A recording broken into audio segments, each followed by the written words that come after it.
What's good, Elevators? It's your boy Elevation here with another episode of the JBP Elevated, where we speak on the Joe Budden podcast and all of his co-hosts on and off the pod. Alright, yo.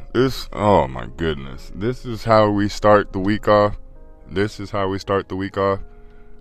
can't even be mad because there was a couple of stories in today's episode that really stood out to me. It was like hearing an epiphany for the first time. But no visuals, Joe, after you just got through clowning on who I would assume was Math Hoffa and a couple of other podders out there not using cameras, using iPhones for cameras, losing cameras. Yeah, here you are coming out with an audio-only podcast. And I have what I believe he's doing, but I'm going to hold it to the end because I saw a couple of comments that it could possibly be as well, so I'll speak on them. Somebody said that they were having a pregame before going to the Kendrick Lamar concert. And I'm not mad at that. At least we still got an episode. At least it was still over an hour. If that's the case, cool. You're not really going to hear any complaining from me. I heard that people were making faces because of certain topics that were getting broached. And that's going to lead to something that I actually believe it is. But we'll hold that off for later. Everybody's alluding to the K-Dot concert. Oh, they kept telling us that they're going to the Kendrick Lamar concert. Ooh-de-woo. Guys, all of that's fine. All of it's fine. But there are two topics that I heard today that might warrant no visuals. When they were clowning on Joe for his American Express card, Joe was pissed. He was pissed. I don't ever want to hear Joe say again that he allows jokes to fly in his direction. Only to a certain extent. Because if they got on him the way they get on Imani, Joe would suspend niggas. He would fire niggas if they joked on him persistently and consistently like they do to Imani. But when they were talking about the American Express card, it hit him. And you want to know why? Because the two people that actually have the status to get it prior to the podcast blowing up were the ones making the jokes. Ice didn't say a fucking word. Melissa didn't say a fucking word. Imani didn't say a fucking word. But when Mark kind of put Joe on blast, that hurt his ego. It hurt his ego and his pride. Mark said straight to his face and everyone else up there, I hit up the VP of American Express because I have a black card and I've had a black card, trying to get you a black card. And even if this didn't occur, he brought up your incident. And I remember when that shit first happened, I said, you're going to get admonished for this, Joe. You're going to get admonished. You're not going to lose anything because you were able to develop everything on your own.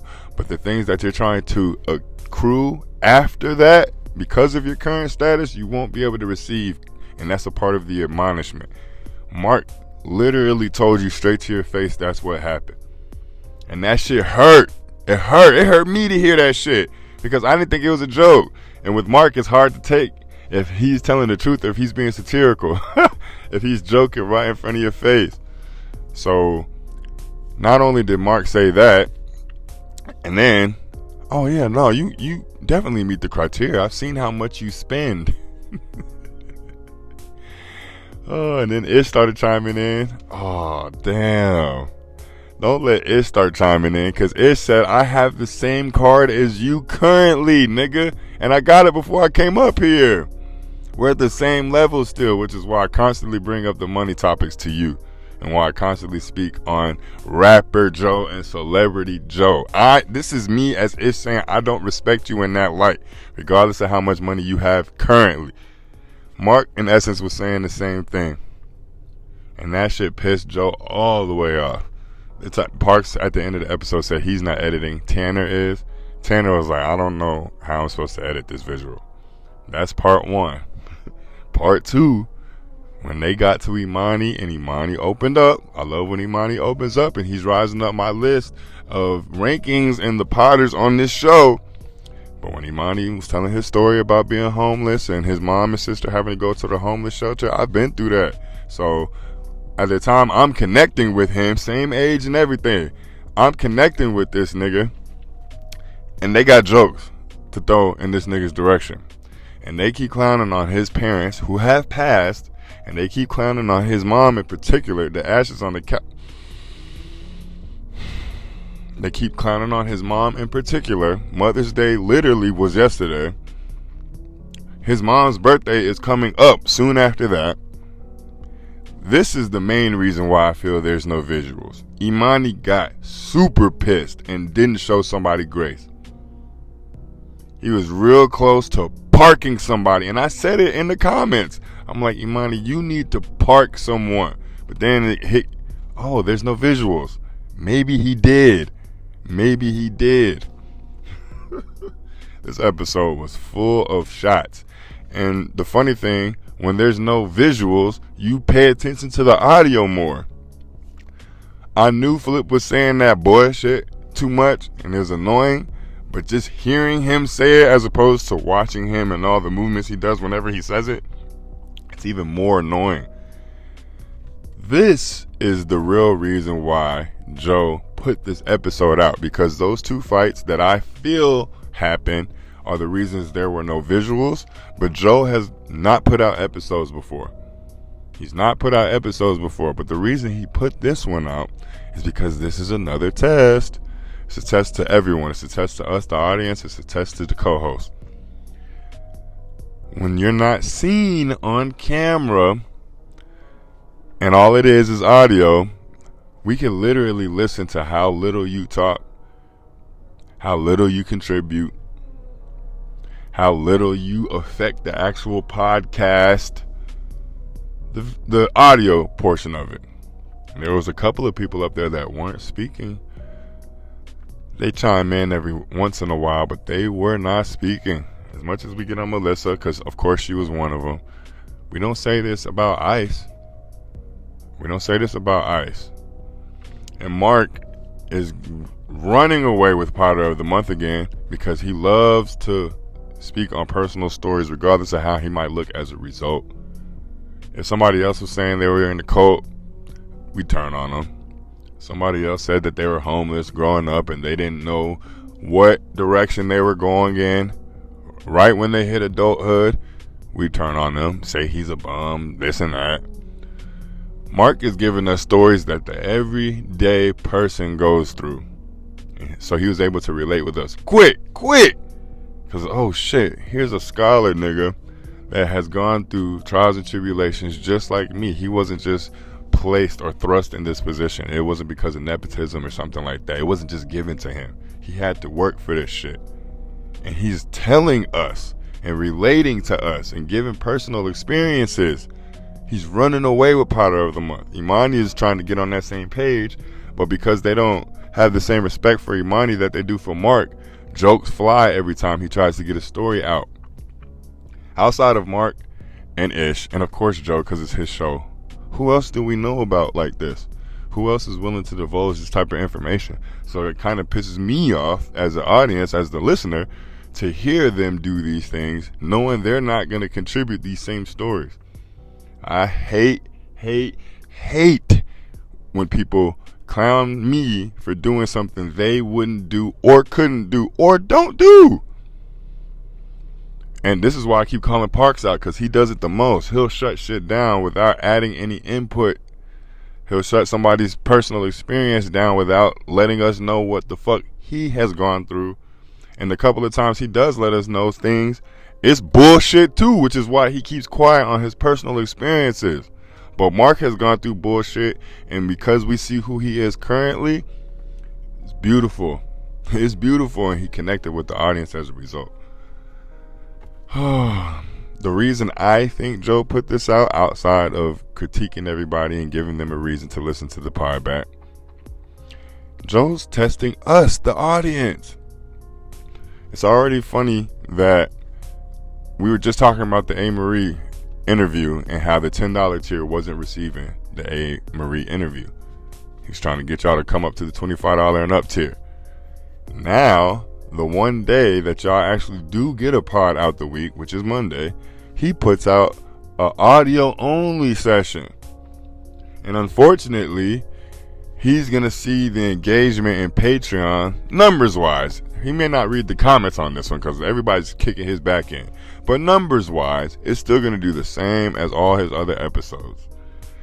My dumb ass, and I'm saying dumb because if he hasn't come up with this idea, I might be feeding him an idea, but I'm nervous either way.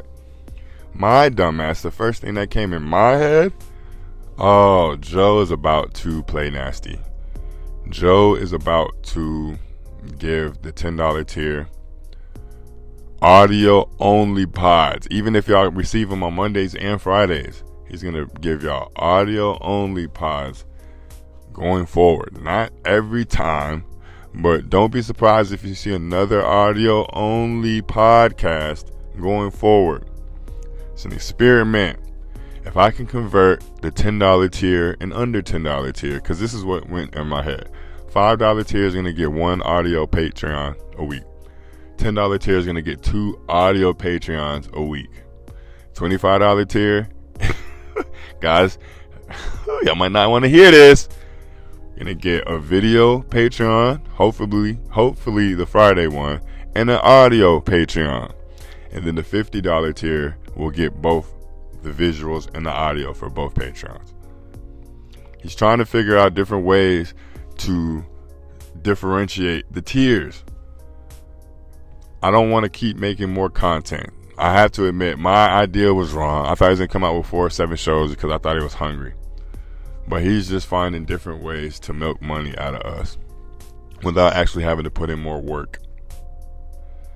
Do not be surprised if this gets implemented in the near future, because what we were supposed to do was not tune into this episode. If we were so frustrated, we were not supposed to watch the episode. As soon as it said technical difficulties, y'all niggas ain't getting no visuals today. Which would be cool, but think about this. He would never do this on the main pod on YouTube. He would never put out a audio only main pod. So why is it okay for him to do that on Patreon when we actually pay for these tiers? If it wasn't another experiment. Notice I'm saying experiment because he hasn't continued putting things behind the pay-per-view wall on Patreon. It worked, but you can't do that every time because you're going to lose your audience. The same things I was saying to Mark about how he's sullying all his co-hosts. It's only going to work for so long before everybody catches on and turns against you, and he realized that, which is why he's starting to backtrack a little bit. But I don't know, guys. I think this is way more than just a technical difficulty. But shout out to Mark Lamont Hill, because that story touched me about him not having a path and not knowing what he wanted to do. And then a homeless man, in essence, telling him, you don't fucking belong here. I've had these stories every time I've gone to jail. There's been an OG in the jail that ran the jail that saw me for who the fuck I was. Look, nigga, you hard, and I respect that you always stand up for yourself, but you don't belong here, nigga. You need to learn how to use that in the free world. You need to learn how to be this assertive in the free world. And I was like, what? I swear to God. So when Mark said that shit, I was like, damn, that's a real thing. There'd be people in the positions that you don't want to find yourself in that give you the best advice. If a nigga is in the position that you don't want to find yourself in, telling you don't belong here, listen to that nigga. It can change your whole fucking life. And a lot of the times we'll look at people and cast aspersions, we'll cast judgment because, oh, why isn't he doing X, Y, Z? You don't know what that person's been through. But if that person is, I guess, not denigrate, I'm sorry, that's the wrong word. Indigent, that's the word.